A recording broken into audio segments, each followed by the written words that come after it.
Hello, friends. What is the secret behind the giant fruit that drives Thailand's culture and economy? In 2023, Thai farmers harvested 450,000 tons of jackfruit, making this giant tropical fruit a global favorite. Curious about how it's grown or what it tastes like? Join us as we take you on a journey from farm to factory of Thailand's giant jackfruit.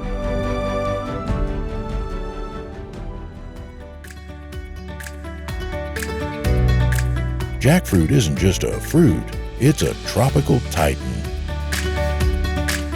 Known for its enormous size and irresistible taste, it's a staple in Thai households and a booming export. In 2023 alone, Thailand produced 450,000 tons of this wonder. Much of it destined for the processing factory to become dried jackfruit. Picture this: vibrant farms under Thailand's tropical sun, heavy fruits hanging from towering trees, and a journey that ends with a snack you can't resist.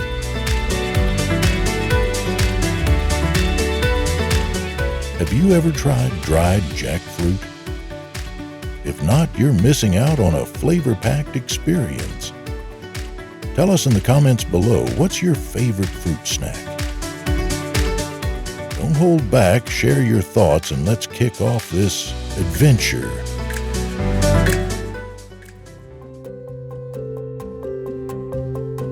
The jackfruit journey begins long before the processing factory starts with the seed. Thai farmers choose well-drained, sandy soil with a pH of 6 to 7.5, perfectly suited to Thailand's warm, rainy climate. Instead of planting seeds directly, they use grafting to propagate trees, ensuring 30 to 40 cm are transplanted into fields with 812 meters of space to stretch their branches.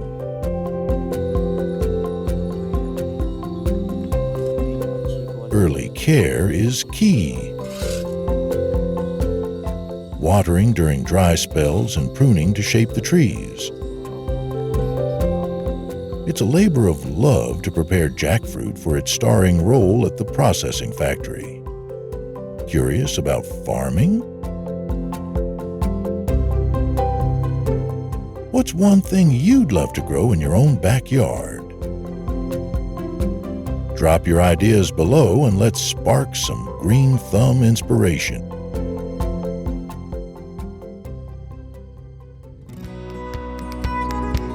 Jackfruit trees demand attention like a picky friend. Thai farmers are up to the task. Pruning keeps them healthy, removing dead branches and boosting air circulation to support those hefty fruits.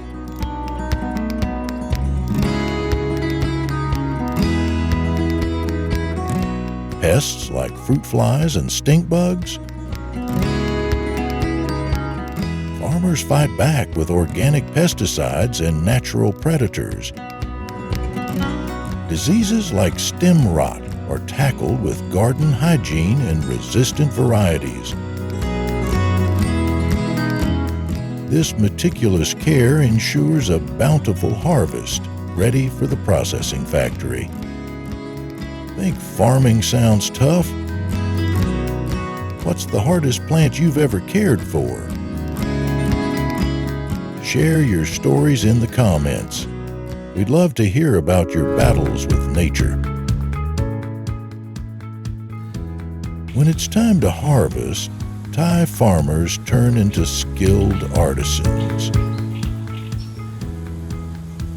They tap the fruit, listening for a hollow sound, and watch for shells turning yellow-brown, sure signs of ripeness.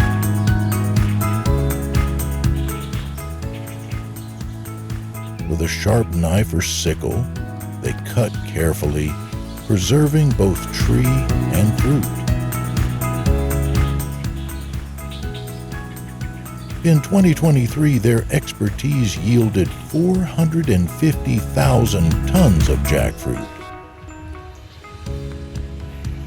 A staggering feat that feeds the processing factory and the world.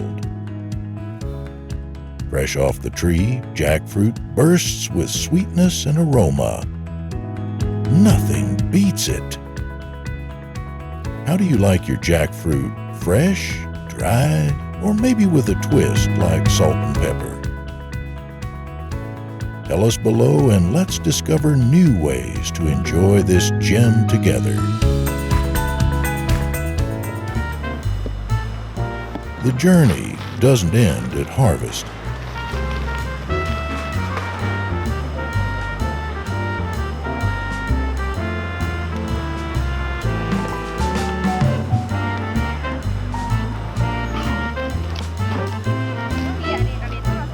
It heads to the processing factory, where jackfruit transforms into a global snack. Only the best fruits make the cut. Washed thoroughly to remove dirt, then peeled by hand or machine. The bright yellow flesh, rich in vitamins, is sliced evenly like a birthday cake for perfect drying. In Thailand's modern processing factories, commercial dryers hum at 50 to 60 DEC for 8 to 10 hours, locking in flavor and nutrition. The result? A crispy, sweet treat that's as healthy as it is delicious. Tempted to try dried jackfruit yet? What's your go-to healthy snack? Share your favorites in the comments and let's swap some tasty ideas. Thai farmers and the processing factory are just part of the story. Jackfruit is woven into Thailand's soul. On bustling streets, vendors dazzle with lightning-fast cutting skills,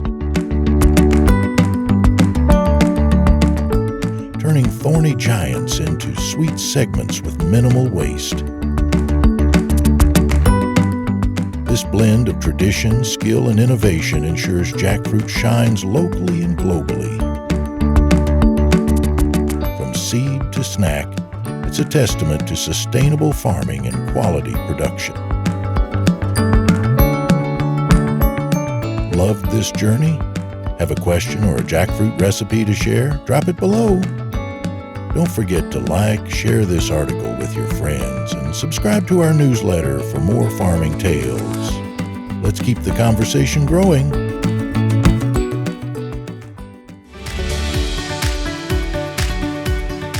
China's crocodile farming industry relies on processing factories equipped with advanced technology to handle millions of crocodiles annually.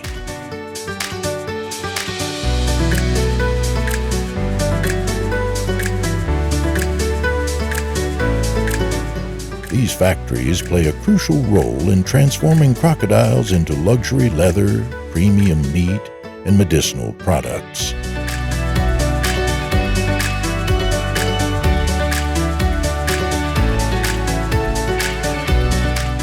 According to industry experts, China's large-scale farms in Guangdong, Guangxi, and Fujian follow strict breeding and processing protocols to ensure efficiency and product quality.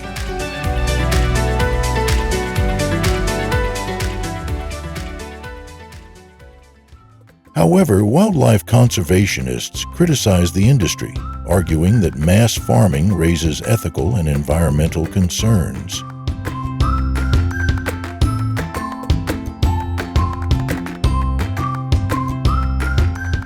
Experts also highlight the economic benefits, with the industry generating over $9 billion per year and competing with Thailand and Australia in global crocodile farming.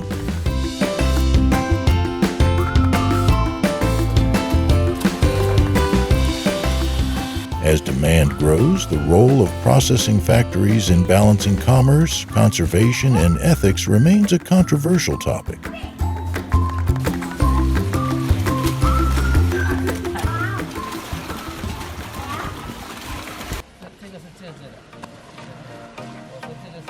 Ever wondered how millions of crocodiles are raised before reaching a processing factory?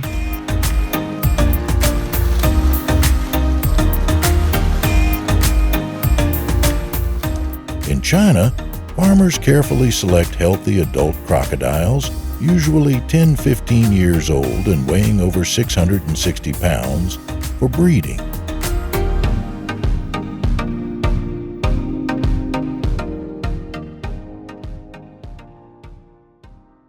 Each female lays 30 to 60 eggs in specially designed sandbanks, with farms collecting over 1 million eggs annually.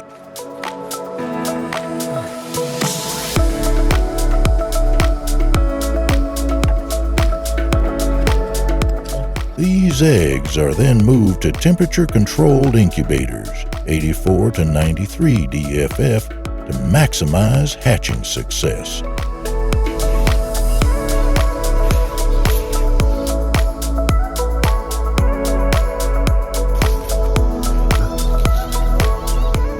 After 65 to 90 days, hatchlings just 18 12-inch long are transferred to rearing tanks with clean water and a regulated diet.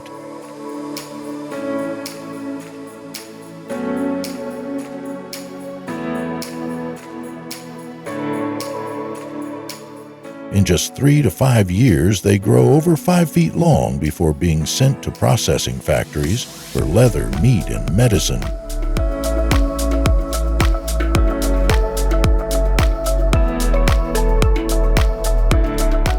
Do you think this industry is sustainable, or is it crossing ethical lines?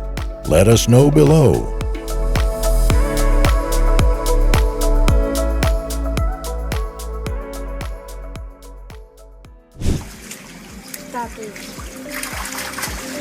After hatching, baby crocodiles are carefully moved to rearing tanks with clean, filtered water and ample space to support healthy development.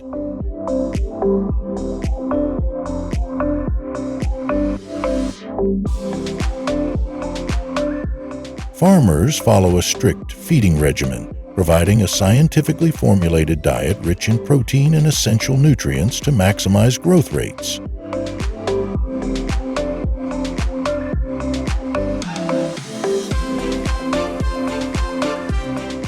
To prevent disease outbreaks, farms enforce rigorous biosecurity measures, including regular health checks, water quality monitoring, and restricted access to enclosures.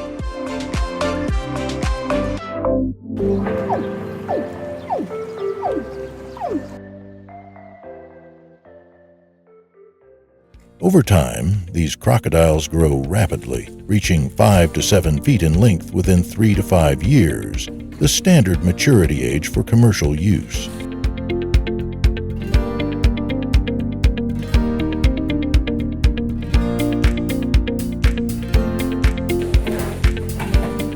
Once fully grown, they are selected based on size and quality before being transported to processing factories,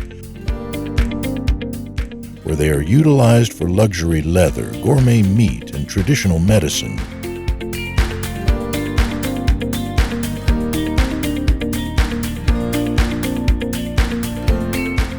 Do you think such intensive farming methods are justified? Share your thoughts below.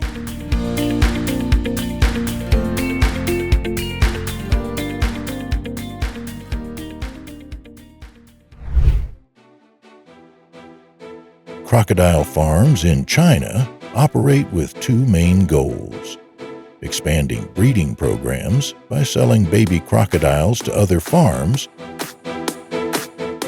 or processing fully grown crocodiles into high-value products.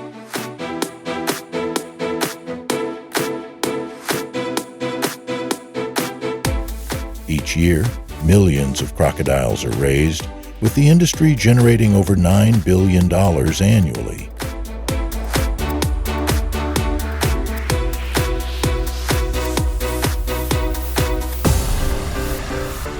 Once they reach 5 to 7 feet in length, crocodiles are carefully selected and transported to specialized processing facilities where advanced techniques ensure efficiency and quality.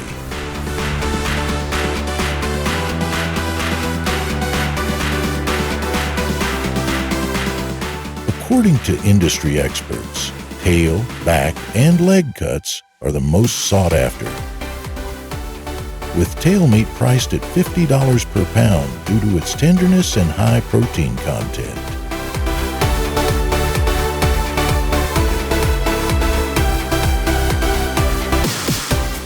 Meanwhile, crocodile skins undergo chemical treatment, tanning, and finishing, making them a prized material for luxury fashion brands like Hermes and Louis Vuitton.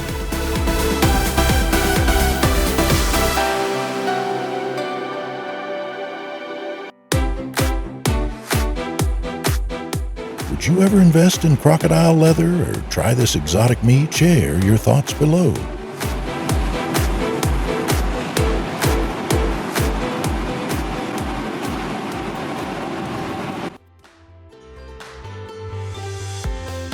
Crocodile farming is a $9 billion global industry, but it remains a highly controversial trade.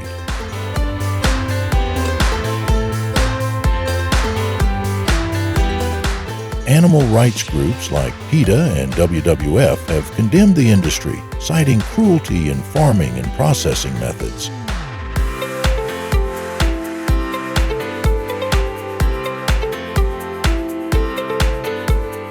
In 2023, investigations into major crocodile farms revealed that some facilities house over 100,000 crocodiles, raising concerns about animal welfare and overuse of wild populations to maintain genetic diversity.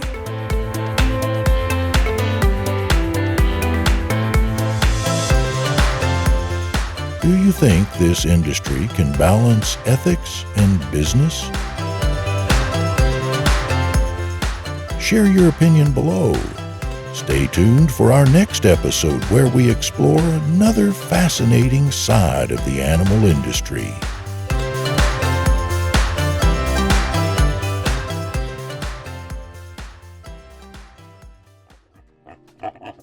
Wild boars are known carriers of several significant diseases that pose risks to both livestock and human populations.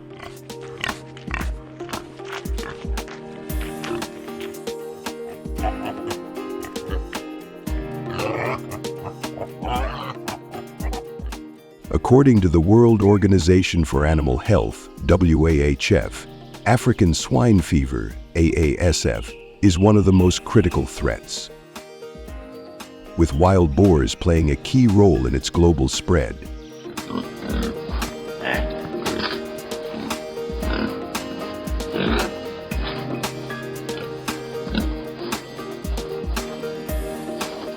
ASF has no cure or vaccine and has led to the culling of millions of pigs worldwide, causing billions in economic losses annually.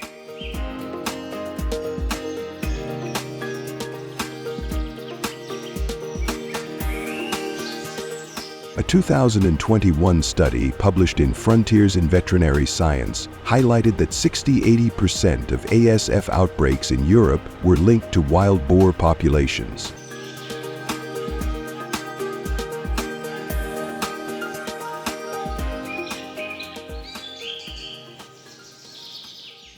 Additionally, diseases like classical swine fever, tuberculosis, and brucellosis are prevalent among wild boars,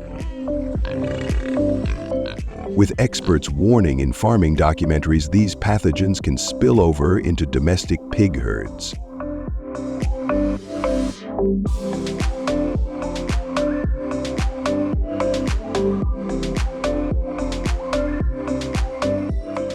Dr. Paul Bichère, a veterinarian specializing in swine health, emphasized that increased monitoring, biosecurity, and public awareness are crucial to managing the disease risks associated with wild boars.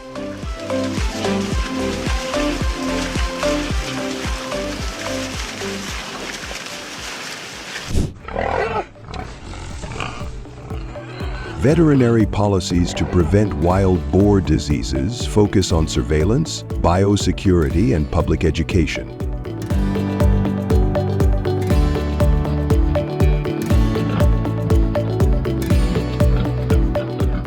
According to the European Food Safety Authority, EFSA, active monitoring of wild boar populations is essential, particularly in regions affected by diseases like African swine fever, EASF.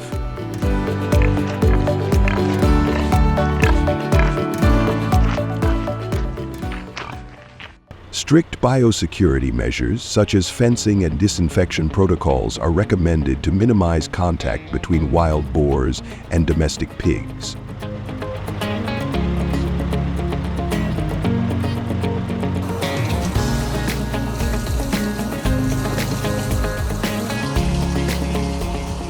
In this farming documentary, Dr. Linda Dixon, a virologist specializing in ASF, advises rapid carcass removal and disposal in outbreak zones to prevent virus transmission.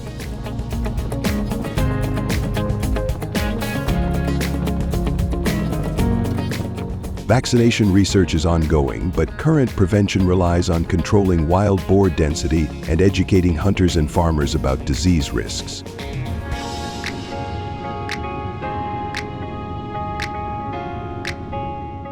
International collaboration, including trade regulations and data sharing, is also critical to managing cross-border disease spread.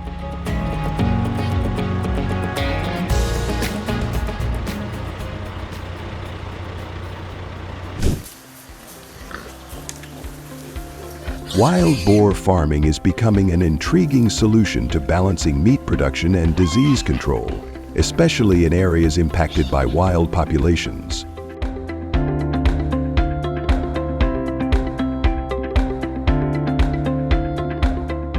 Unlike hunting, which poses biosecurity risks, controlled farming ensures proper monitoring and reduces the spread of diseases like African swine fever, ASF, which has caused losses exceeding $50 billion globally since 2018, according to the FAO.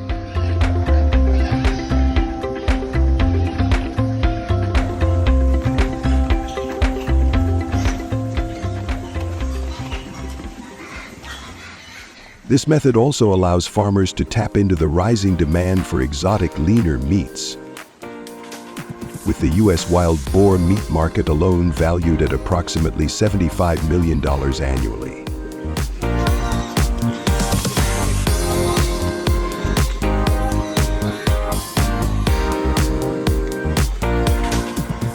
If you've ever watched a farming documentary, you've likely seen how these operations blend traditional livestock practices with innovative biosecurity measures, offering a fascinating glimpse into how modern agriculture is evolving to meet global challenges.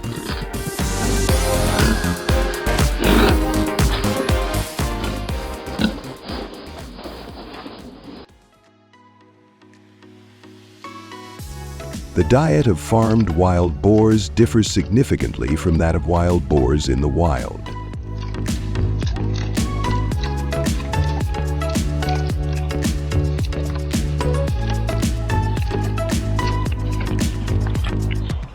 While wild boars forage for roots, acorns, and insects,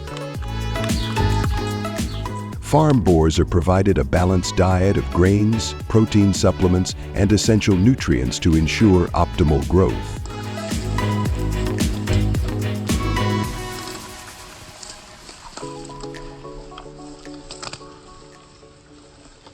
Studies show that a controlled diet can increase weight gain by up to 30% compared to wild boars, enabling faster production cycles.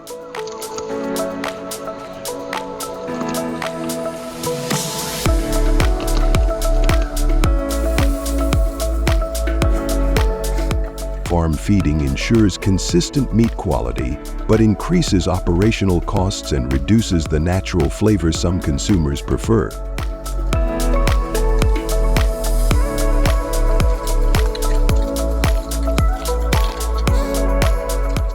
This good farming documentary often highlights this trade-off, showcasing how farms balance cost efficiency with sustainable and ethical practices.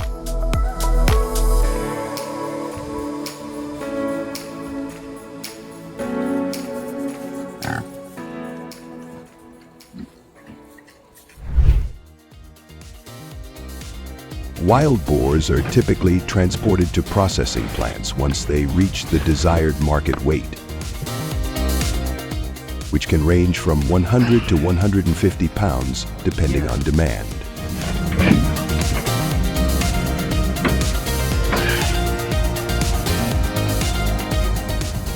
Unlike domestic pigs, wild boars require reinforced transport vehicles due to their aggressive nature and stronger physique.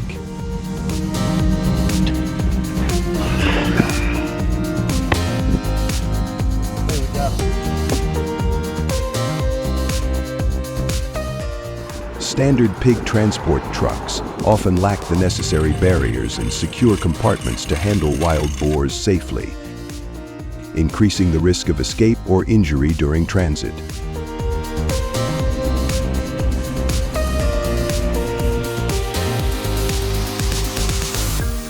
Proper ventilation and stress-reducing measures are also essential to maintain meat quality.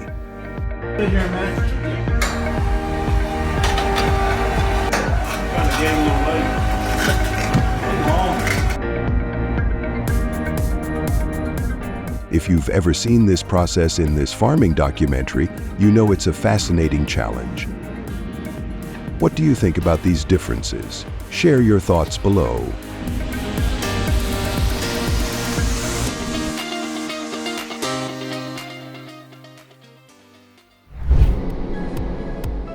Chefs and consumers praise wild boar meat for its rich, gamey flavor and lean texture, making it a popular choice for gourmet dishes like stews, roasts, and sausages.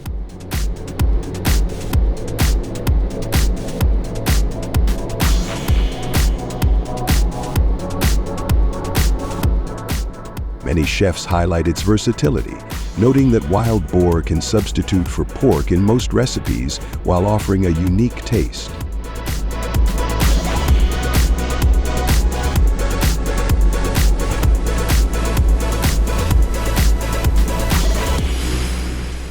Consumers, particularly health-conscious ones, appreciate its lower fat content and higher protein levels compared to domestic pork.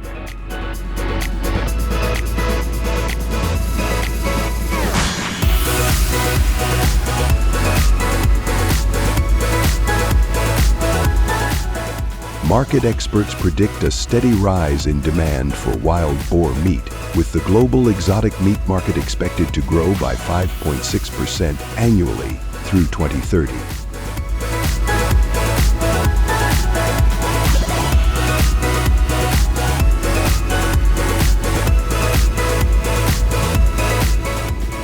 If you find this farming documentary interesting and informative, please continue to ask more questions related to the topic you are interested in to receive our interesting answers in the next part.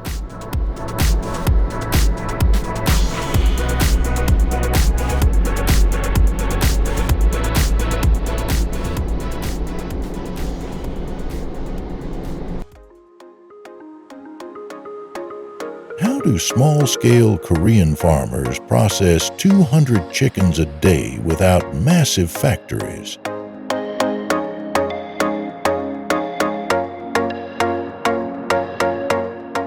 While U.S. poultry giants handle billions of birds annually, Korea's farms, often family-run or cooperative,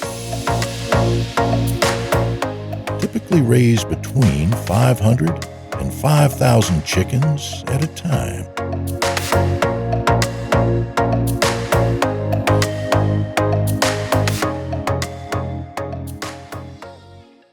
Farmers source their day-old chicks from local hatcheries, prioritizing breeds suited for fast growth and rich flavor.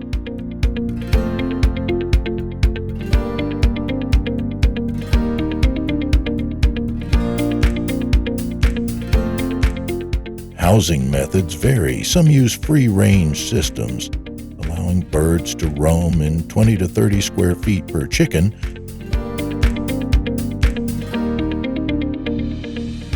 while others rely on temperature-controlled indoor housing to regulate Korea's extreme seasons.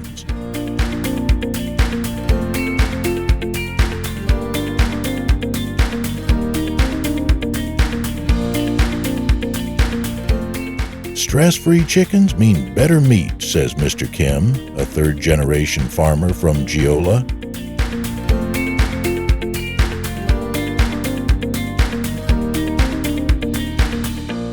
We adjust light cycles to keep birds active yet well-rested.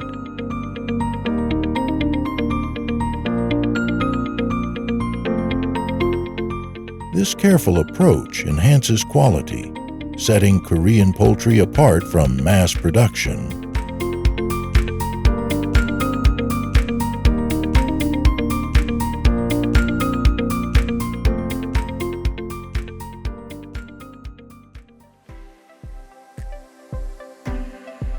What do Korean farmers feed their chickens to ensure high-quality meat for local processing factories?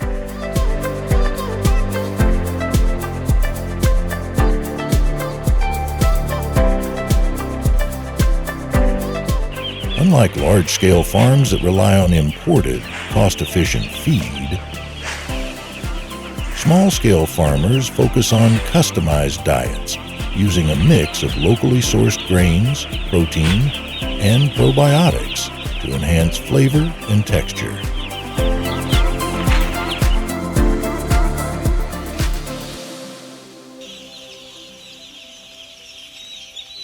According to Korea's Ministry of Agriculture, Food and Rural Affairs,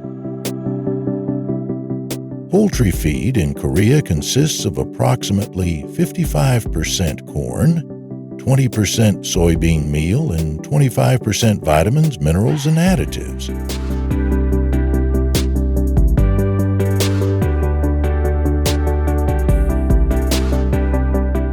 While industrial farms prioritize rapid growth with high-energy commercial feed, small farmers often integrate fermented grains, rice bran, and herbal supplements to improve digestion and immunity.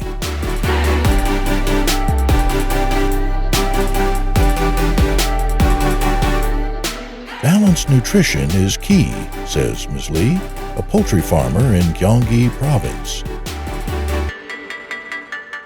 Healthier birds mean better meat quality and efficiency in processing factories.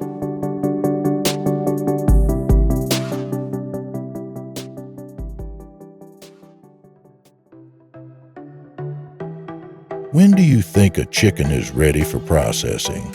6 weeks? 12?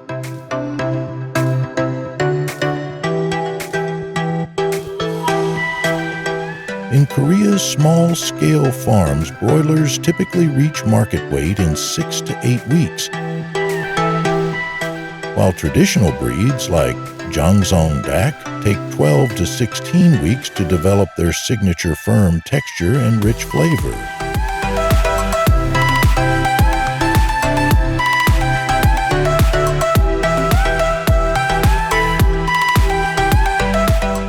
Imagine raising a chicken. Would you prioritize speed or quality?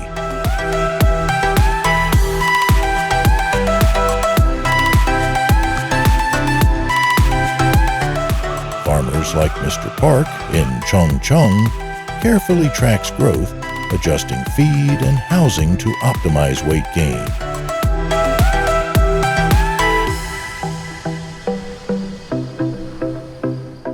Processing too early means lower yields. Too late affects tenderness, he explains.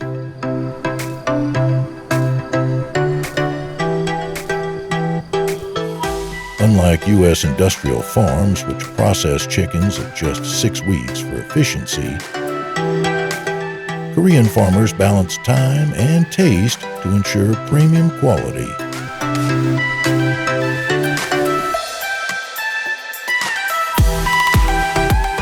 Next time you eat chicken, think about its journey from farm to processing factory to your plate.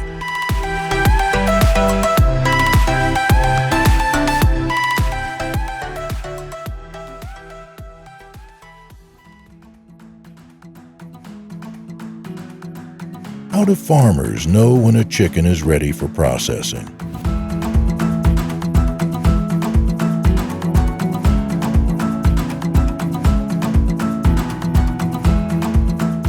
In Korea, chickens are selected based on weight, 3.3 to 5.5 pounds, feather condition, and overall health before being transported to processing factories.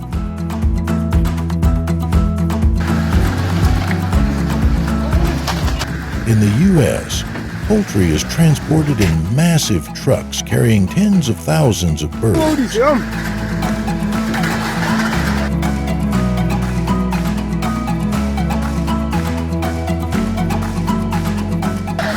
Korea, farmers use smaller, climate-controlled vehicles to minimize stress and preserve meat quality.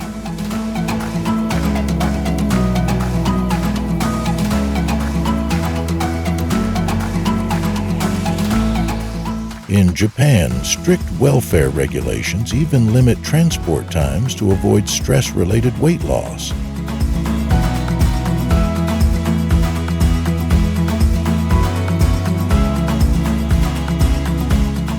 A calm bird means tender meat, says Mr. Choi, a farmer from Jeolla Province.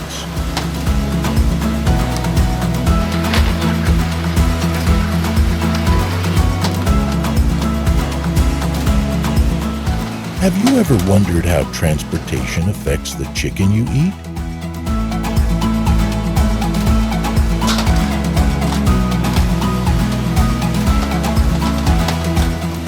Share your thoughts. Do you think smaller farms produce better quality meat compared to large industrial operations?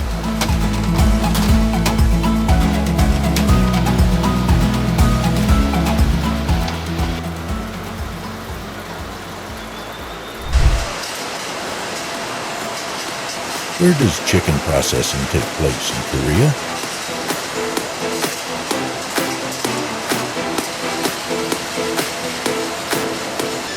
Across rural regions like Jeolla, Gyeongsang, and Gangwon, poultry farmers rely on small on-site processing centers, local butcher shops, and fresh markets to meet consumer demand.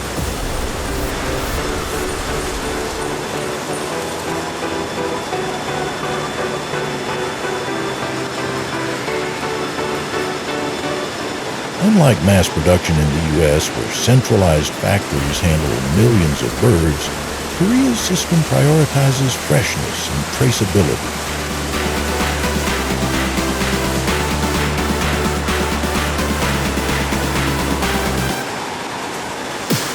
Why is this method so popular? Koreans prefer fresh, locally raised chicken over imported frozen alternatives.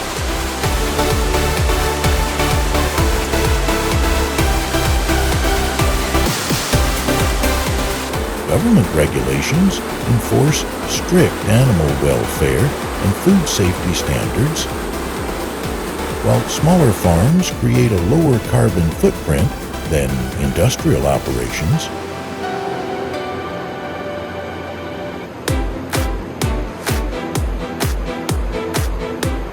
How does the process work?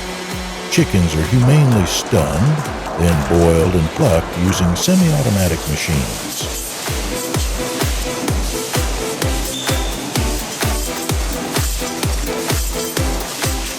Workers perform gutting and quality control, ensuring premium meat.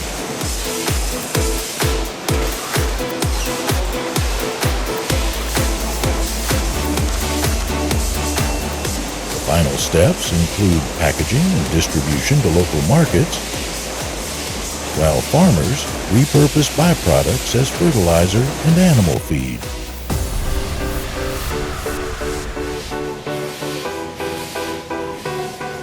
Korea is moving toward sustainable agriculture, with government support for eco-friendly feed humane processing, and ethical farming practices.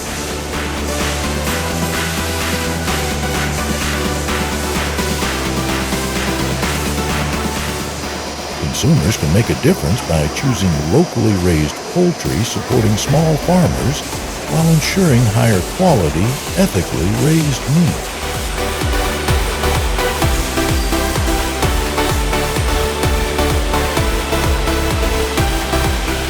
Fresh, local chicken or frozen imports, which would you choose? Do you think small farms produce better quality meat? Share your thoughts.